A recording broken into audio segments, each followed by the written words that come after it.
श्री गणेशाय नमः। अथ श्री दुर्गा अष्टोत्तर शतनाम स्तोत्रम्। ईश्वर उवाच शतनाम प्रवक्ष्यामि शृणुष्व कमलानने। यस्य प्रसादमात्रेण दुर्गा प्रीता भवेत् सती। ॐ सती साध्वी भव प्रीता भवानी भवमोचनी। आर्या दुर्गा जया चाद्या त्रिनेत्रा शूलधारिणी। पिनाकधारिणी चित्रा चण्डघण्टा महातपा। मनोबुद्धिरहङ्कारा चित्तरूपा चिताचितिः। सर्वमन्त्रमयी सत्ता सत्यानन्दस्वरूपिणी। अनन्ता भाविनी भाव्या भव्या भव्या सदा गतिः। शाम्भवी देवमाता च चिन्तारत्नप्रिया सदा। सर्वविद्या दक्षकन्या दक्षयज्ञविनाशिनी। अपर्णानेकवर्णा च पाटला पाटलावती। पट्टाम्बरपरिधाना कलमञ्जीररञ्जिनी। अमेयविक्रमा क्रूरा सुन्दरी सुरसुन्दरी। वनदुर्गा च मातङ्गी मतङ्गमुनिपूजिता। ब्राह्मी माहेश्वरी चैन्द्री कौमारी वैष्णवी तथा। चामुण्डा चैव वाराही लक्ष्मीश्च पुरुषाकृतिः। विमलोत्कर्षिणी ज्ञाना क्रिया नित्या च बुद्धिदा। बहुला बहुलप्रेमा सर्ववाहनवाहना। निशुम्भशुम्भहननी महिषासुरमर्दिनी। मधुकैटभहन्त्री च चण्डमुण्डविनाशिनी। सर्वासुरविनाशा च सर्वदानवघातिनी। सर्वशास्त्रमयी सत्या सर्वास्त्रधारिणी तथा। अनेकशस्त्रहस्ता च अनेकास्त्रस्य धारिणी। कुमारी चैककन्या च कैशोरी युवती यतिः। अप्रौढा चैव प्रौढा च वृद्धमाता बलप्रदा। महोदरी मुक्तकेशी घोररूपा महाबला। अग्निज्वाला रौद्रमुखी कालरात्रिस्तपस्विनी। नारायणी भद्रकाली विष्णुमाया जलोदरी। शिवदूती कराली च अनन्ता परमेश्वरी। कात्यायनी च सावित्री प्रत्यक्षा ब्रह्मवादिनी। य इदं प्रपठेन्नित्यं दुर्गा नाम शताष्टकं। नासाध्यं विद्यते देवी त्रिषु लोकेषु पार्वती। धनं धान्यं सुतं जायां हयं हस्तिनमेव च। चतुर्वर्गं तथा चान्ते लभेन्मुक्तिं च शाश्वतीं।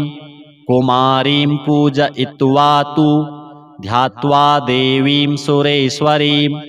पूजयेत् परया भक्त्या पठेन्नाम शताष्टकं। तस्य सिद्धिर्भवेद्देवी सर्वैः सुरवरैरपि। राजानो दासतां यान्ति राज्यश्रियमवाप्नुयात्। गोरोचनालक्तककुङ्कमेन सिन्दूरकर्पूरमधुत्रयेण। विलिख्य यन्त्रं विधिना विधिज्ञो भवेत् सदा धारयते पुरारिः। भौमावास्यानिशामग्रे चन्द्रे शतभिषां गते। विलिख्य प्रपठेत् स्तोत्रं स भवेत् सम्पदां पदम्। अथ श्री पार्वती पञ्चकम्। धराधरेन्द्रनन्दिनी शशाङ्कमौलिसङ्गिनी। सुरेशशक्तिवर्धिनी नितान्तकान्तकामिनी। निशाचरेन्द्रमर्दिनि त्रिशूलशूलधारिणि मनोव्यथा विदारिणि शिवं तनोतु पार्वती भुजङ्गतल्पशायिनि महोग्रकान्तभामिनी प्रकाशपुञ्जदामिनी विचित्रचित्रकारिणी प्रचण्डशत्रुधर्षिणि दयाप्रवाहवर्षिणि सदा शुभाग्यदायिनि शिवं तनोतु पार्वती प्रकृष्टसृष्टिकारिका प्रचण्डनृत्यनर्तिका पिनाकपाणिधारिका गिरीशशृङ्गमालिका समस्तभक्तपालिका पीयूषपूर्णवर्षिका कुभाग्यरेखमार्जिका शिवं तनोतु पार्वती तपश्चरी कुमारिका जगत्परा प्रहेलिका विशुद्धभावसाधिका सुधासरित्प्रवाहिका प्रयत्नपक्षपोषिका सदार्तिभावतोषिका शनिग्रहादितर्जिका शिवं तनोतु पार्वती शुभङ्करी शिवङ्करी विभाकरी निशाचरी नभश्चरी धराचरी समस्तसृष्टिसञ्चरी तमोहरि मनोहरि मृगाङ्कमौलिसुन्दरी सदोग्रतापसञ्चरी शिवं तनोतु पार्वती पार्वती पञ्चकं नित्यं धीयते या कुमारिका दुष्कृतं निखिलं हत्वा वरं प्राप्नोति सुन्दरम् हे गौरी शङ्करार्धाङ्गी यथा त्वं शङ्करप्रिया तथा मां कुरु कल्याणी कान्तकान्तां सुदुर्लभाम् अथ श्री शिवपार्वती स्तोत्रम् नमः शिवाभ्यां नवयौवनाभ्यां परस्पराश्लिष्टवपुर्धराभ्यां नगेन्द्रकन्यावृषकेतनाभ्यां नमो नमः शङ्करपार्वतीभ्यां नमः शिवाभ्यां सरसोत्सवाभ्यां नमस्कृताभीष्टवरप्रदाभ्यां नारायणेनार्चितपादुकाभ्यां नमो नमः शङ्करपार्वतीभ्यां नमः शिवाभ्यां वृषवाहनाभ्यां विरिञ्चिविष्णुविन्द्रसुपूजिताभ्यां विभूतिपाटिरविलेपनाभ्यां नमो नमः शङ्करपार्वतीभ्यां नमः शिवाभ्यां जगदीश्वराभ्यां जगत्पतिभ्यां जयविग्रहाभ्यां जम्भारिमुख्यैः अभिवन्दिताभ्यां नमो नमः शङ्करपार्वतीभ्यां नमः शिवाभ्यां परमौषधाभ्यां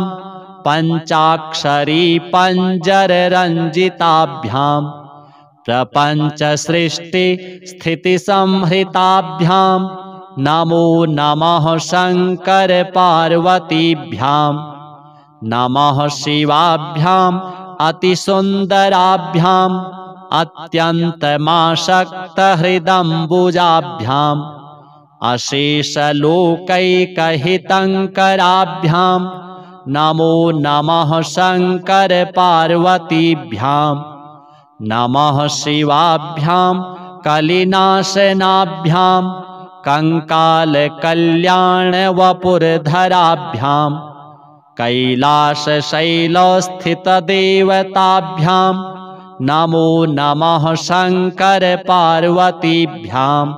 नमः शिवाभ्याम् अशुभापहाभ्याम् अशेषलोकैकविशेषिताभ्यां अकुण्ठिताभ्यां स्मृतिसम्भृताभ्यां नमो नमः शङ्करपार्वतीभ्यां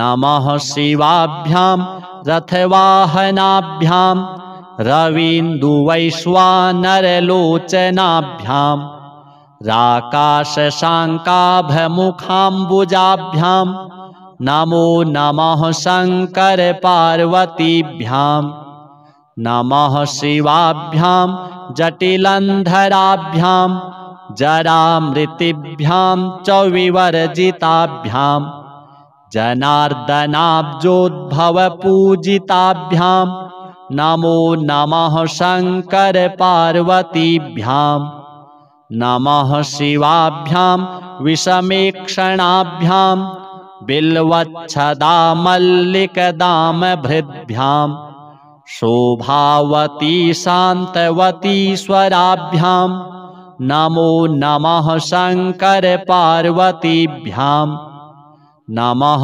शिवाभ्यां पशुपालकाभ्यां जगत्त्रयीरक्षणबद्धहृद्भ्यां समस्तदेवासुरपूजिताभ्यां नमो नमः शङ्करपार्वतीभ्यां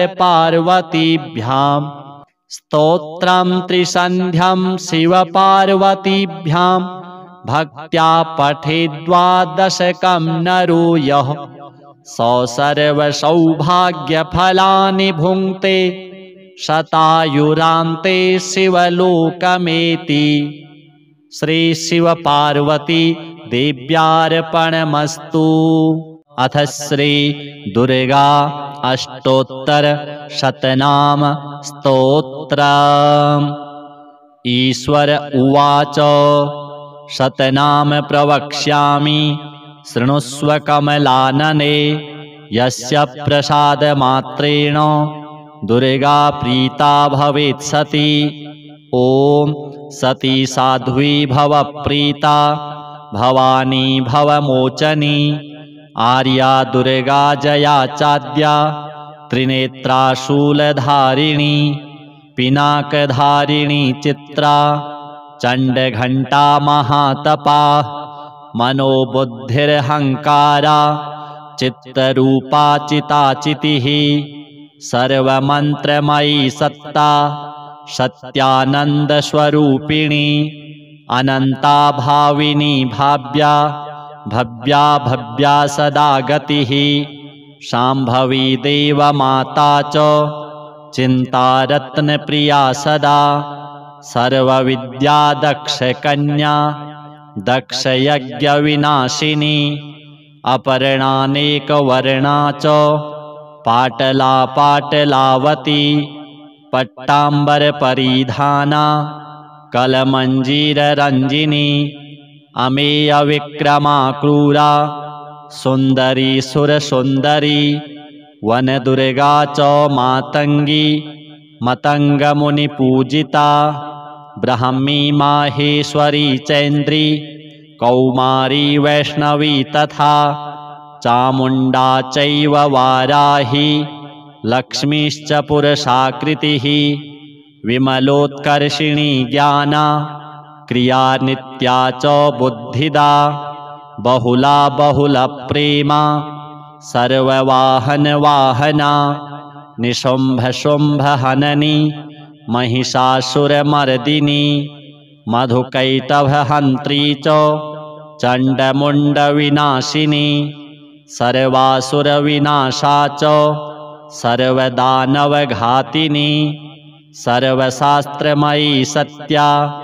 सर्वास्त्रधारिणी तथा अनेकशस्त्रहस्ता च अनेकास्त्रस्य धारिणी कुमारी चैककन्या च कैशोरी युवती यतिः अप्रौढा चैव प्रौढा च वृद्धमाता बलप्रदा महोदरी मुक्तकेशी घोररूपा महाबला अग्निज्वाला रौद्रमुखी कालरात्रिस्तपस्विनी नारायणी भद्रकाली विष्णुमाया जलोदरी शिवदूती कराली च अनन्ता परमेश्वरी कात्यायनी च सावित्री प्रत्यक्षा ब्रह्मवादिनी य इदं प्रपठेन्नित्यं दुर्गा नाम शताष्टकं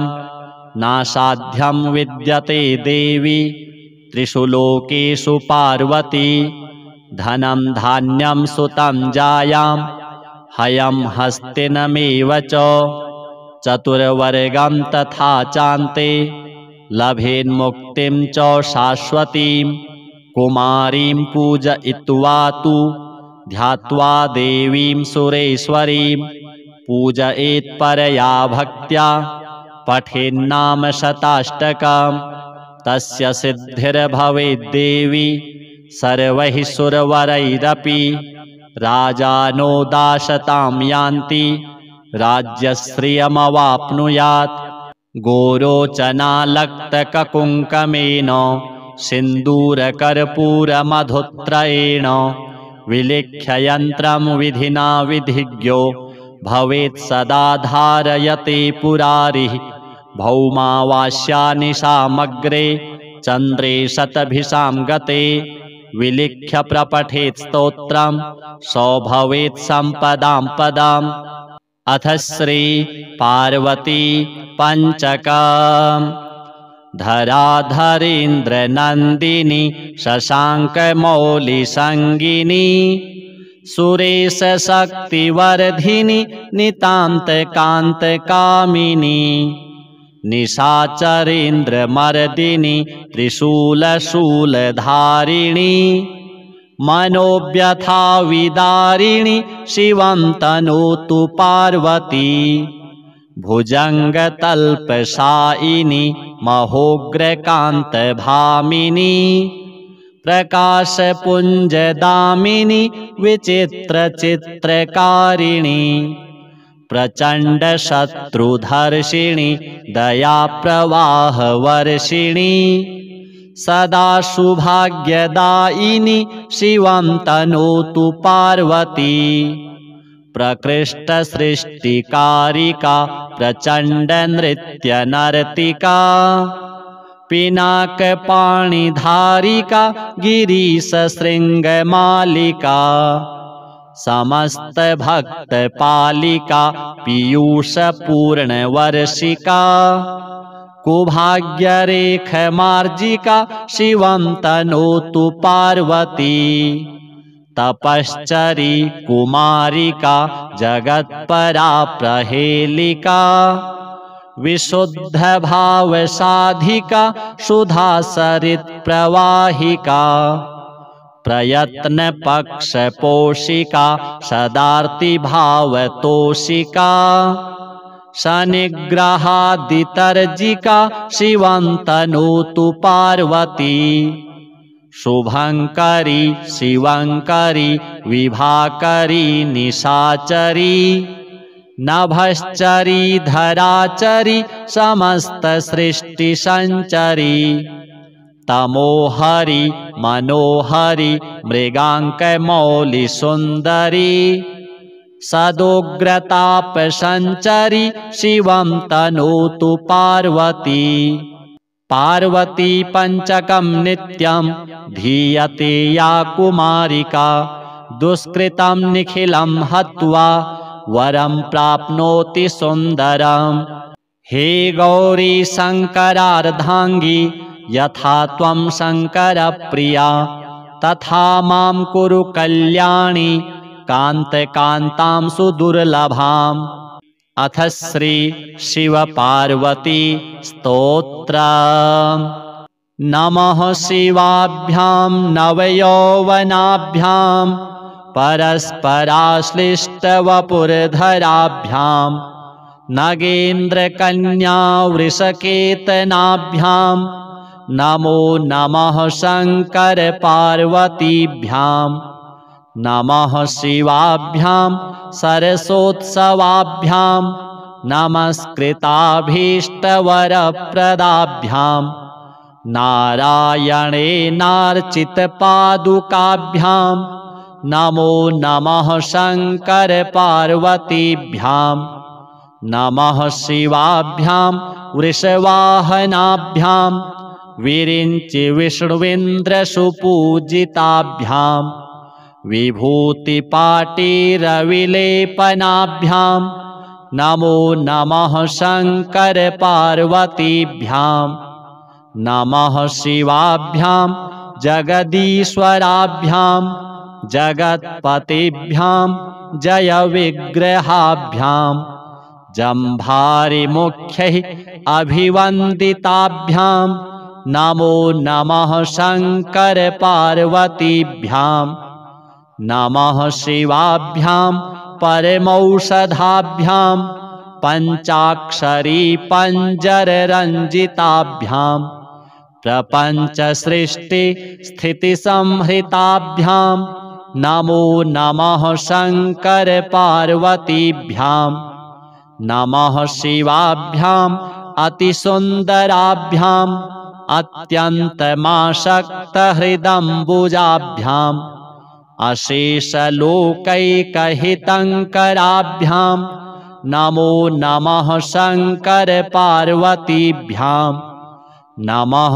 शिवाभ्यां कलिनाशनाभ्यां कङ्कालकल्याणवपुरधराभ्यां कैलासशैलस्थितदेवताभ्यां नमो नमः शङ्करपार्वतीभ्यां नमः शिवाभ्याम् अशुभापहाभ्याम् अशेषलोकैकविशेषिताभ्याम् अकुण्ठिताभ्यां स्मृतिसंभृताभ्यां नमो नमः शङ्करपार्वतीभ्यां नमः शिवाभ्यां रथवाहनाभ्यां रवीन्दुवैश्वानरलोचनाभ्यां राकाशशाङ्काभमुखाम्बुजाभ्यां नमो नमः शङ्करपार्वतीभ्यां नमः शिवाभ्यां जटिलन्धराभ्यां जरामृतिभ्यां च विवर्जिताभ्यां जनार्दनाब्जोद्भवपूजिताभ्यां नमो नमः शङ्करपार्वतीभ्यां नमः शिवाभ्यां विषमेक्षणाभ्यां बिल्वच्छदामल्लिकदामभृद्भ्यां शोभावती शान्तवतीश्वराभ्यां नमो नमः शङ्करपार्वतीभ्यां नमः शिवाभ्यां पशुपालकाभ्यां जगत्त्रयीरक्षणबद्धहृद्भ्यां समस्तदेवासुरपूजिताभ्यां नमो नमः शङ्करपार्वतीभ्यां स्तोत्रं त्रिसन्ध्यं शिवपार्वतीभ्यां भक्त्या पठेद्वादशकं नरो यः स सर्वसौभाग्यफलानि भुङ्क्ते शतायुरान्ते शिवलोकमेति। श्री शिवपार्वती देव्यार्पणमस्तु। अथ श्री दुर्गा अष्टोत्तरशतनाम स्तोत्रम्। ईश्वर उवाच शतनाम प्रवक्ष्यामि शृणुष्व कमलानने यस्य प्रसादमात्रेण दुर्गा प्रीता भवेत् सती। ॐ सती साध्वी भव प्रीता भवानी भवमोचनी आर्या दुर्गा जया चाद्या त्रिनेत्रा शूलधारिणी पिनाकधारिणी चित्रा चण्डघण्टा महातपा मनोबुद्धिरहङ्कारा चित्तरूपा चिताचितिः सर्वमन्त्रमयी सत्ता सत्यानन्दस्वरूपिणी अनन्ता भाविनी भाव्या भव्या भव्या सदा गतिः शाम्भवी देवमाता च चिन्तारत्नप्रिया सदा सर्वविद्या दक्षकन्या दक्षयज्ञविनाशिनी अपर्णानेकवर्णा च पाटला पाटलावती पट्टाम्बरपरिधाना कलमञ्जीररञ्जिनी अमेयविक्रमा क्रूरा सुन्दरी सुरसुन्दरी वनदुर्गा च मातङ्गी मतङ्गमुनिपूजिता ब्राह्मी माहेश्वरी चैन्द्री कौमारी वैष्णवी तथा चामुण्डा चैव वाराही लक्ष्मीश्च पुरुषाकृतिः विमलोत्कर्षिणी ज्ञाना क्रिया नित्या च बुद्धिदा बहुला बहुलप्रेमा सर्ववाहनवाहना निशुम्भशुम्भहननी महिषासुरमर्दिनी मधुकैटभहन्त्री च चण्डमुण्डविनाशिनी सर्वासुरविनाशा च सर्वदानवघातिनी सर्वशास्त्रमयी सत्या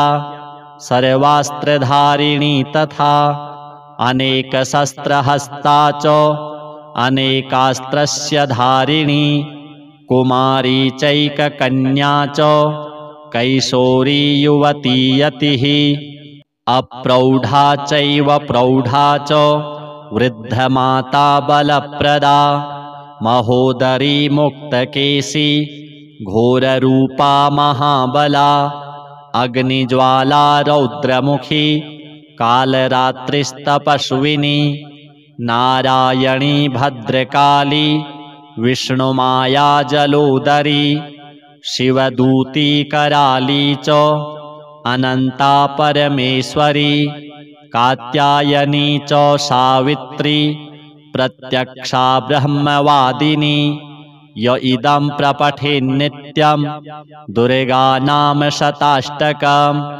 नासाध्यं विद्यते देवी त्रिषु लोकेषु पार्वती धनं धान्यं सुतं जायां हयं हस्तिनमेव च चतुर्वर्गं तथा चान्ते लभेन्मुक्तिं च शाश्वतीं कुमारीं पूजयित्वा तु ध्यात्वा देवीं सुरेश्वरीं पूजयेत्परया भक्त्या पठेन्नाम शताष्टकं तस्य सिद्धिर्भवेद्देवी सर्वैः सुरवरैरपि राजानो दाशतां यान्ति राज्यश्रियमवाप्नुयात् गोरोचनालक्तककुङ्कमेन सिन्दूरकर्पूरमधुत्रयेण विलिख्य यन्त्रं विधिना विधिज्ञो भवेत् सदा धारयते पुरारिः भौमावास्यानिशामग्रे चन्द्रे शतभिषां गते विलिख्य प्रपठेत् स्तोत्रं स भवेत् सम्पदां पदाम्। अथ श्री पार्वती पंचकम्। धराधरेन्द्रनन्दिनी शशाङ्कमौलिसङ्गिनी सुरेशशक्तिवर्धिनी नितान्तकान्तकामिनी निशाचरेन्द्रमर्दिनी त्रिशूलशूलधारिणी मनोव्यथाविदारिणी शिवं तनोतु पार्वती भुजङ्गतल्पशायिनी महोग्रकान्तभामिनी प्रकाशपुञ्जदामिनी विचित्रचित्रकारिणी प्रचण्डशत्रुधर्षिणी दयाप्रवाहवर्षिणी सदा शुभाग्यदायिनी शिवं तनोतु पार्वती प्रकृष्टसृष्टिकारिका प्रचण्डनृत्यनर्तिका पिनाकपाणिधारिका गिरीशशृङ्गमालिका समस्तभक्तपालिका पीयूषपूर्णवर्षिका कुभाग्यरेखमार्जिका शिवं तनोतु पार्वती तपश्चरी कुमारिका जगत्परा प्रहेलिका विशुद्धभावसाधिका सुधासरित्प्रवाहिका प्रयत्नपक्षपोषिका सदार्ति भावतोषिका शनिग्रहादितर्जिका शिवन्तनोतु पार्वती शुभङ्करी शिवङ्करी विभाकरी निशाचरी नभश्चरी धराचरी समस्तसृष्टिसञ्चरी तमोहरि मनोहरि मृगाङ्कमौलिसुन्दरी सदोग्रतापसञ्चरी शिवं तनोतु पार्वती पार्वती पञ्चकं नित्यं धीयते या कुमारिका दुष्कृतं निखिलं हत्वा वरं प्राप्नोति सुन्दरम् हे गौरी शङ्करार्धाङ्गी यथा त्वं शङ्करप्रिया तथा मां कुरु कल्याणी कान्तकान्तां सुदुर्लभाम् अथ श्री शिवपार्वती स्तोत्रम् नमः शिवाभ्यां नवयौवनाभ्यां परस्पराश्लिष्टवपुर्धराभ्यां नगेन्द्रकन्या वृषकेतनाभ्यां नमो नमः शङ्करपार्वतीभ्यां नमः शिवाभ्यां सरसोत्सवाभ्यां नमस्कृताभीष्टवरप्रदाभ्यां नारायणेनार्चितपादुकाभ्यां नमो नमः शङ्करपार्वतीभ्यां नमः शिवाभ्यां वृषवाहनाभ्यां विरिञ्चिविष्णुविन्द्रसुपूजिताभ्यां विभूतिपाटिरविलेपनाभ्यां नमो नमः शङ्करपार्वतीभ्यां नमः शिवाभ्यां जगदीश्वराभ्यां जगत्पतिभ्यां जयविग्रहाभ्यां जम्भारिमुख्यैः अभिवन्दिताभ्यां नमो नमः शङ्करपार्वतीभ्यां नमः शिवाभ्यां परमौषधाभ्यां पञ्चाक्षरी पञ्जररञ्जिताभ्यां प्रपञ्चसृष्टिस्थितिसंहृताभ्यां नमो नमः शङ्करपार्वतीभ्यां नमः शिवाभ्यां अतिसुन्दराभ्यां अत्यन्तमासक्तहृदम्बुजाभ्यां अशेषलोकैकहितङ्कराभ्यां नमो नमः शङ्करपार्वतीभ्यां नमः शिवाभ्यां कलिनाशनाभ्यां कङ्कालकल्याणवपुर्धराभ्यां कैलासशैलस्थितदेवताभ्यां नमो नमः शङ्करपार्वतीभ्यां नमः शिवाभ्यां अशुभापहाभ्यां अशेषलोकैकविशेषिताभ्यां अकुण्ठिताभ्यां स्मृतिसंभृताभ्यां नमो नमः शङ्करपार्वतीभ्यां नमः शिवाभ्यां रथवाहनाभ्यां रवीन्दुवैश्वानरलोचनाभ्यां राकाशशाङ्काभमुखाम्बुजाभ्यां नमो नमः शङ्करपार्वतीभ्यां नमः शिवाभ्यां जटिलन्धराभ्यां जरामृतिभ्यां च विवर्जिताभ्यां जनार्दनाब्जोद्भवपूजिताभ्यां नमो नमः शङ्करपार्वतीभ्यां नमः शिवाभ्यां विषमेक्षणाभ्यां बिल्वच्छदामल्लिकदामभृद्भ्यां शोभावती शान्तवतीश्वराभ्यां नमो नमः शङ्करपार्वतीभ्यां नमः शिवाभ्यां पशुपालकाभ्यां जगत्त्रयीरक्षणबद्धहृद्भ्यां समस्तदेवासुरपूजिताभ्यां नमो नमः शङ्करपार्वतीभ्यां स्तोत्रं त्रिसन्ध्यं शिवपार्वतीभ्यां भक्त्या पठेद्वादशकं नरो यः स सर्वसौभाग्यफलानि भुङ्क्ते शतायुरान्ते शिवलोकमेति। श्री शिव पार्वती देव्यार्पणमस्तु। अथ श्री दुर्गा अष्टोत्तर शतनाम स्तोत्रम्।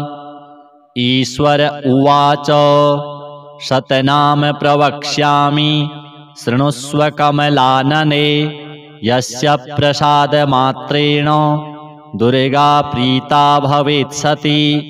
ॐ सती साध्वी भव प्रीता भवानी भवमोचनी आर्या दुर्गा जया चाद्या त्रिनेत्रा शूलधारिणी पिनाकधारिणी चित्रा चण्डघण्टा महातपा मनोबुद्धिरहङ्कारा चित्तरूपा चिताचितिः सर्वमन्त्रमयी सत्ता सत्यानन्दस्वरूपिणी अनन्ता भाविनी भाव्या भव्या भव्या सदा गतिः शाम्भवी देवमाता च चिन्तारत्नप्रिया सदा सर्वविद्या दक्षकन्या दक्षयज्ञविनाशिनी अपर्णानेकवर्णा च पाटला पाटलावती पट्टाम्बरपरिधाना कलमञ्जीररञ्जिनी अमेयविक्रमा क्रूरा सुन्दरी सुरसुन्दरी वनदुर्गा च मातङ्गी मतङ्गमुनिपूजिता ब्राह्मी माहेश्वरी चैन्द्री कौमारी वैष्णवी तथा चामुण्डा चैव वाराही लक्ष्मीश्च पुरुषाकृतिः विमलोत्कर्षिणी ज्ञाना क्रिया नित्या च बुद्धिदा बहुला बहुलप्रेमा सर्ववाहनवाहना निशुम्भशुम्भहननी महिषासुरमर्दिनी मधुकैटभहन्त्री च चण्डमुण्डविनाशिनी सर्वासुरविनाशा च सर्वदानवघातिनी सर्वशास्त्रमयी सत्या सर्वास्त्रधारिणी तथा अनेकशस्त्रहस्ता च अनेकास्त्रस्य धारिणी कुमारी चैककन्या च कैशोरी युवती यतिः अप्रौढा चैव प्रौढा च वृद्धमाता बलप्रदा महोदरी मुक्तकेशी घोररूपा महाबला अग्निज्वाला रौद्रमुखी कालरात्रिस्तपस्विनी नारायणी भद्रकाली विष्णुमाया जलोदरी शिवदूती कराली च अनन्ता परमेश्वरी कात्यायनी च सावित्री प्रत्यक्षा ब्रह्मवादिनी य इदं प्रपठेन्नित्यं दुर्गा नाम शताष्टकं नासाध्यं विद्यते देवी त्रिषु लोकेषु पार्वती धनं धान्यं सुतं जायां हयं हस्तिनमेव च चतुर्वर्गं तथा चान्ते लभेन्मुक्तिं च शाश्वतीं कुमारीं पूजयित्वा तु ध्यात्वा देवीं सुरेश्वरीं पूजयेत् परया भक्त्या पठेन्नाम शताष्टकं तस्य सिद्धिर्भवेद्देवी सर्वैः सुरवरैरपि राजानो दाशतां यान्ति राज्यश्रियमवाप्नुयात् गोरोचनालक्तककुङ्कमेन सिन्दूरकर्पूरमधुत्रयेण विलिख्य यन्त्रं विधिना विधिज्ञो भवेत् सदा धारयते पुरारिः भौमावास्यानि सामग्रे चन्द्रे शतभिषां गते विलिख्य प्रपठेत् स्तोत्रं सो भवेत् सम्पदां पदाम्। अथ श्री पार्वती पञ्चकम्। धराधरेन्द्रनन्दिनी शशाङ्कमौलिसङ्गिनी सुरेशशक्तिवर्धिनी नितान्तकान्तकामिनी निशाचरेन्द्रमर्दिनी त्रिशूलशूलधारिणी मनोव्यथाविदारिणी शिवं तनोतु पार्वती। भुजङ्गतल्पशायिनी महोग्रकान्तभामिनी प्रकाशपुञ्जदामिनी विचित्रचित्रकारिणी प्रचण्डशत्रुधर्षिणी दयाप्रवाहवर्षिणी सदा सौभाग्यदायिनी शिवं तनोतु पार्वती। प्रकृष्टसृष्टिकारिका प्रचण्डनृत्यनर्तिका पिनाकपाणिधारिका गिरीशशृङ्गमालिका समस्तभक्तपालिका पीयूषपूर्णवर्षिका कुभाग्यरेखमार्जिका शिवं तनोतु पार्वती।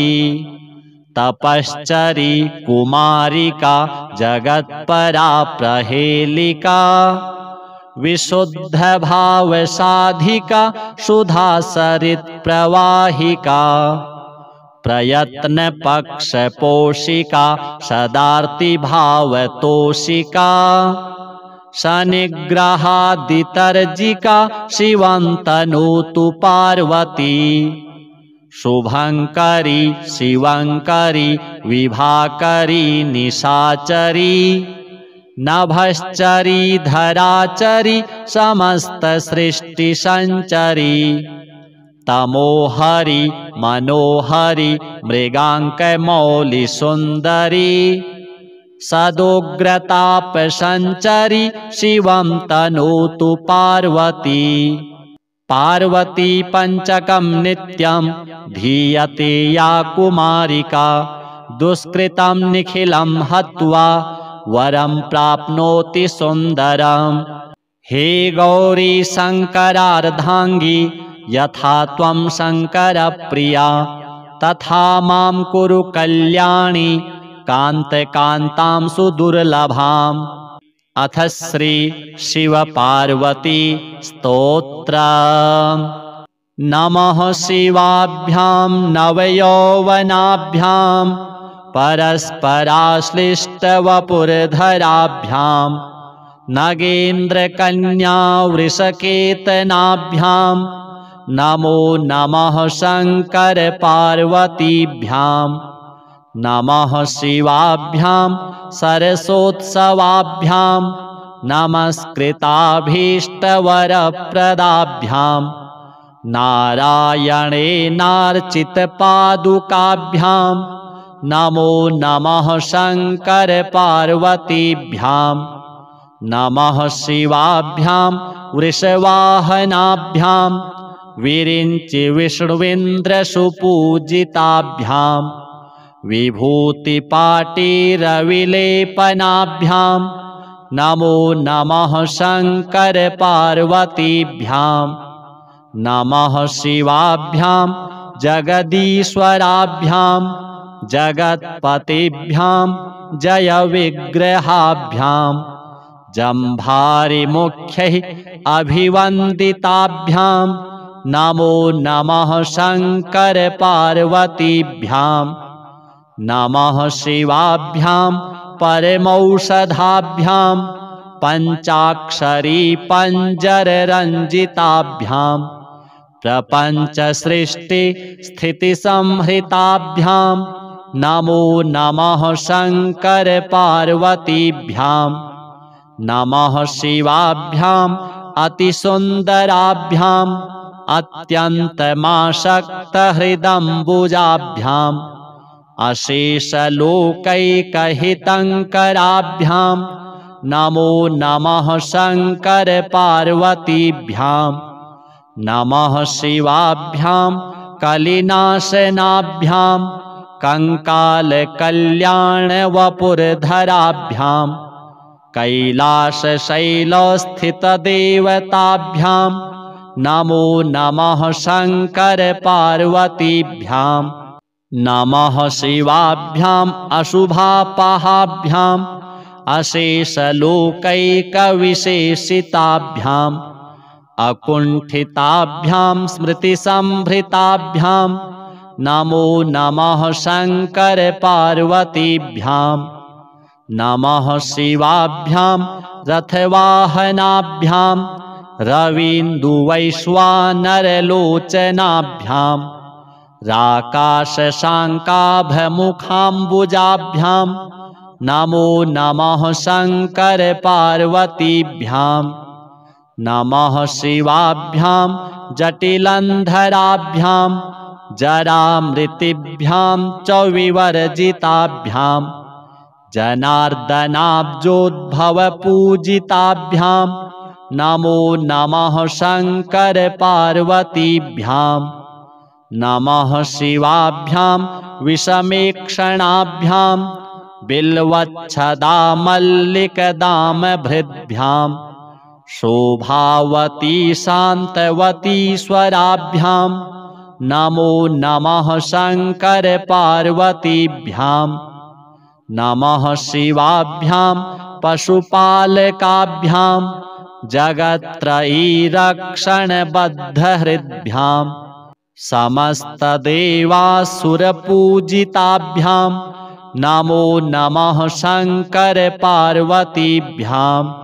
स्तोत्रं त्रिसन्ध्यं शिवपार्वतीभ्यां भक्त्या पठेद्वादशकं नरो यः स सर्वसौभाग्यफलानि भुङ्क्ते शतायुरान्ते शिवलोकमेति। श्री शिवपार्वती देव्यार्पणमस्तु। अथ श्री दुर्गा अष्टोत्तर शतनाम स्तोत्रम्। ईश्वर उवाच शतनाम प्रवक्ष्यामि शृणुष्व कमलानने यस्य प्रसादमात्रेण दुर्गा प्रीता भवेत् सती।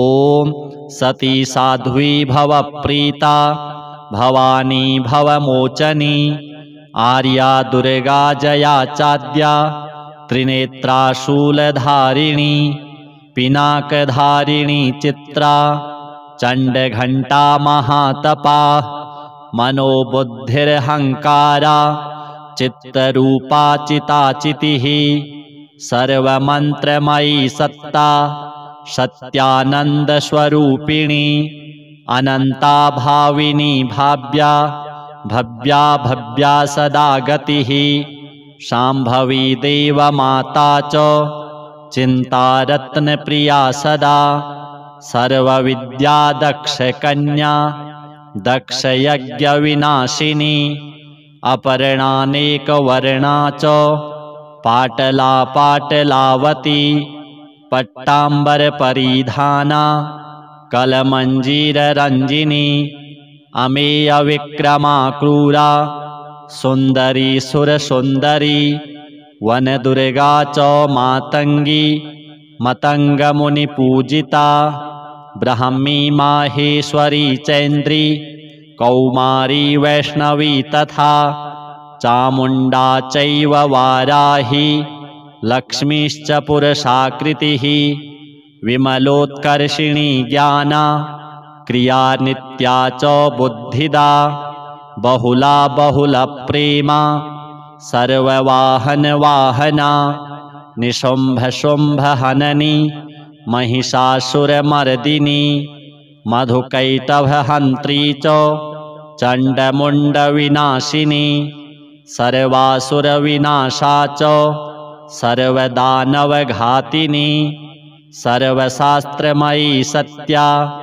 सर्वास्त्रधारिणी तथा अनेकशस्त्रहस्ता च अनेकास्त्रस्य धारिणी कुमारी चैककन्या च कैशोरी युवती यतिः अप्रौढा चैव प्रौढा च वृद्धमाता बलप्रदा महोदरी मुक्तकेशी घोररूपा महाबला अग्निज्वाला रौद्रमुखी कालरात्रिस्तपस्विनी नारायणी भद्रकाली विष्णुमाया जलोदरी शिवदूती कराली च अनंता परमेश्वरी कात्यायनी च सावित्री प्रत्यक्षा ब्रह्मवादिनी य इदं प्रपठेन्नित्यं दुर्गा नाम शताष्टकं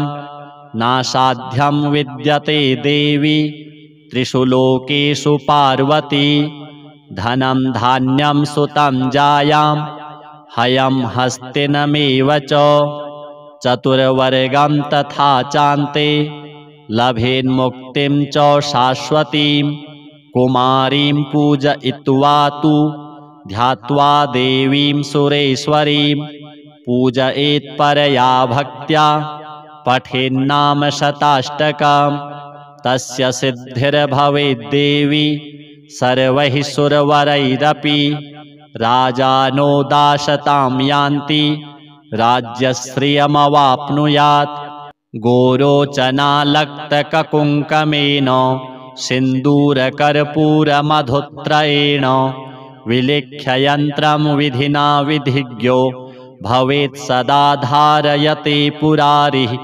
भौमावास्यानिशामग्रे चन्द्रे शतभिषां गते विलिख्य प्रपठेत् स्तोत्रं सो भवेत् सम्पदां पदाम्। अथ श्री पार्वती पंचकम्। धराधरेन्द्रनन्दिनी शशाङ्कमौलिसङ्गिनी सुरेशशक्तिवर्धिनी नितान्तकान्तकामिनी निशाचरेन्द्रमर्दिनी त्रिशूलशूलधारिणी मनोव्यथाविदारिणी शिवं तनोतु पार्वती भुजङ्गतल्पशायिनी महोग्रकान्तभामिनी प्रकाशपुञ्जदामिनी विचित्रचित्रकारिणी प्रचण्डशत्रुधर्षिणी दयाप्रवाहवर्षिणी सदा शुभाग्यदायिनी शिवं तनोतु पार्वती प्रकृष्टसृष्टिकारिका प्रचण्डनृत्यनर्तिका पिनाकपाणिधारिका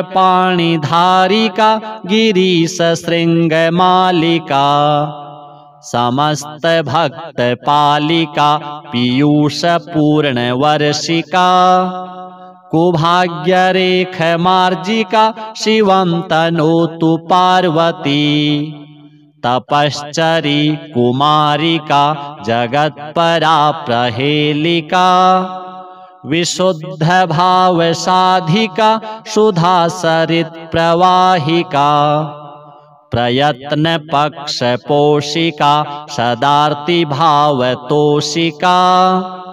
शनिग्रहादितर्जिका शिवं तनोतु पार्वती शुभङ्करी शिवङ्करी विभाकरी निशाचरी नभश्चरी धराचरी समस्तसृष्टिसञ्चरी तमोहरि मनोहरि मृगाङ्कमौलिसुन्दरी सदोग्रतापसञ्चरी शिवं तनोतु पार्वती पार्वती पंचकं नित्यं धीयते या कुमारिका दुष्कृतं निखिलं हत्वा वरं प्राप्नोति सुन्दरम्। हे गौरी शङ्करार्धाङ्गी यथा त्वं शङ्करप्रिया तथा मां कुरु कल्याणी कान्तकान्तां सुदुर्लभाम्। अथ श्री शिवपार्वती स्तोत्रम्। नमः शिवाभ्यां नवयौवनाभ्यां परस्पराश्लिष्टवपुर्धराभ्यां नगेन्द्रकन्या वृषकेतनाभ्यां नमो नमः शङ्कर पार्वतीभ्यां नमः शिवाभ्यां सरसोत्सवाभ्यां नमस्कृताभीष्टवरप्रदाभ्यां नारायणेनार्चितपादुकाभ्यां नमो नमः शङ्कर पार्वतीभ्यां नमः शिवाभ्यां वृषवाहनाभ्यां विरिञ्चि विष्णुविन्द्रसुपूजिताभ्यां विभूतिपाटीरविलेपनाभ्यां नमो नमः शङ्कर पार्वतीभ्यां नमः शिवाभ्यां जगदीश्वराभ्यां जगत्पतिभ्यां जयविग्रहाभ्यां जम्भारिमुख्यैः अभिवन्दिताभ्यां नमो नमः शङ्कर पार्वतीभ्यां नमः शिवाभ्यां परमौषधाभ्यां पञ्चाक्षरी पञ्जररञ्जिताभ्यां प्रपञ्चसृष्टिस्थितिसंहृताभ्यां नमो नमः शङ्कर पार्वतीभ्यां नमः शिवाभ्यां अतिसुन्दराभ्यां अत्यन्तमासक्तहृदम्बुजाभ्यां अशेषलोकैकहितङ्कराभ्यां नमो नमः शङ्कर पार्वतीभ्यां नमः शिवाभ्यां कलिनाशनाभ्यां कङ्कालकल्याणवपुरधराभ्यां कैलासशैलस्थितदेवताभ्यां नमो नमः शङ्कर पार्वतीभ्यां नमः शिवाभ्यां अशुभापहाभ्यां अशेषलोकैकविशेषिताभ्यां अकुण्ठिताभ्यां स्मृतिसंभृताभ्यां नमो नमः शङ्कर पार्वतीभ्यां नमः शिवाभ्यां रथवाहनाभ्यां रवीन्दुवैश्वानरलोचनाभ्यां राकाशशाङ्काभमुखाम्बुजाभ्यां नमो नमः शङ्कर पार्वतीभ्यां नमः शिवाभ्यां जटिलन्धराभ्यां जरामृतिभ्यां च विवर्जिताभ्यां जनार्दनाब्जोद्भवपूजिताभ्यां नमो नमः शङ्कर पार्वतीभ्यां नमः शिवाभ्यां विषमेक्षणाभ्यां बिल्वच्छदामल्लिकदामभृद्भ्यां शोभावती शान्तवतीश्वराभ्यां नमो नमः शङ्कर पार्वतीभ्यां नमः शिवाभ्यां पशुपालकाभ्यां जगत्त्रयीरक्षणबद्धहृद्भ्यां समस्तदेवासुरपूजिताभ्यां नमो नमः शङ्कर पार्वतीभ्यां स्तोत्रं त्रिसन्ध्यं शिवपार्वतीभ्यां भक्त्या पठेद्वादशकं नरो यः स सर्वसौभाग्यफलानि भुङ्क्ते शतायुरान्ते शिवलोकमेति। श्री शिवपार्वती देव्यार्पणमस्तु।